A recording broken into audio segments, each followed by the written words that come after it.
Poland are a very good team. We've been watching quite a lot of the tournament, so yeah, we've come across watching Poland a few times, and they've been very good. So they're a good team, and yeah, I'm sure they'll do well. Chris Gunter's going to potentially miss his brother's wedding. Neil Taylor is missing Beyonce tomorrow night, which he's very annoyed about. What are you missing out on, or what do you hope you could miss out on? I planned everything for after the final, so I was the clever one in the group, I think.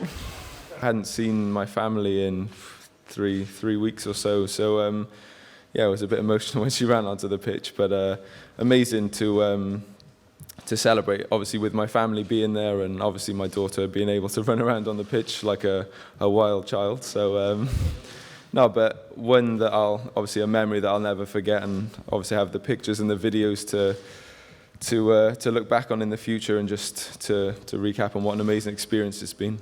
Yeah, very happy. I think it's our time to shine. We're, as you said, the only home nation left in the competition, which is an amazing achievement in itself. So no, the game against Northern Ireland was a very ugly game, one that was not suited to us, I guess. And but to play bad and to win, well, not so sweet bad, but to have an ugly game of football and win shows the team spirit and the character and what we've got at the moment. So no, we're very happy, we're very proud, and we'll be flying the flag of Wales proud. Where do you get your motivation to play every game on the highest level on earth? The dragon on my shirt, that's all I need. Okay, thank you. Diolch. Okay. Gareth will be back next week. Like it, confident.